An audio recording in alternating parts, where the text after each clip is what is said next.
இந்த யோகங்கள் இருக்கவங்க எவ்வளோ கீழே இருந்தாலும் அவர்கள் பெரிய அளவில் அதாவது பேசக்கூடிய அளவிற்கு அவங்க வர்றதுக்கு அதிகமான வாய்ப்புகள் இருக்குங்க. ஸோ இது மட்டுமா அப்படின்னு சொல்லி பார்க்கும்போது பார்த்தீங்கன்னா, அது பொதுவாகவே யோகங்கள் வந்து என்னன்னா, ஒரு ஜாதகத்தில் உனக்கு யோகம் உள்ள ஜாதகம்ப்பா, உனக்கு யோகம்டா அப்படின்றத கேள்விப்பட்டிருப்பீங்க.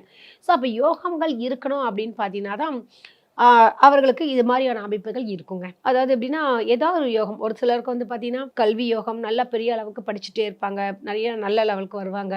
அது மாரி ஒரு பெரிய டைரக்டர் லெவல்ல, டீன் லெவல்ல இருப்பாங்க. ஒரு காலேஜ் வச்சிருப்பாங்க. அதற்கெல்லாம் பார்த்தீங்கன்னா, புதன் சொல்லக்கூடிய பத்ரா யோகம் சொல்லுவாங்க. அது ஆட்சியாக, உச்சமாக இருந்து கேந்திர ஸ்தானத்தில் இருந்தால் நிச்சயமாக அவர்கள் அது காலேஜ்ல நிறுவனங்கள்லாம் வச்சிருக்காங்க இல்லையா? அதற்குண்டான ஒரு யோகம் பார்த்தீங்கன்னா, அதுக்கு புதன் தேவைப்படுதுங்க. அதே மாரி வந்து பார்த்தீங்கன்னா, கலைத்துறையில பெரிய லெவல்ல வராங்க. பெரிய ஆர்டிஸ்ட்டா இருக்காங்க அப்படின்லாம் பார்த்தீங்கன்னு வச்சுக்கங்களேன், அவர்களுக்கு சுக்கிரன் உச்சமா இருப்பாங்க. கேந்திர ஸ்தானத்தில். அப்போ வந்து மாளவியா யோகம் அவங்களுக்கு கிடைக்குது. இவ்வாறு யோகங்கள் இருக்கும்பொழுது, அவங்க பெரிய அளவில் பணமும் சம்பாதிக்கிறாங்க. அதே நேரத்தில் புகழும் அவர்களுக்கு வந்து சேருது. ரகங்கள் பலவிதம், ஒவ்வொன்றும் உலகத்தரம். தமிழக உற்பத்தியில் உங்கள் அனுஜ் டைல்ஸ்.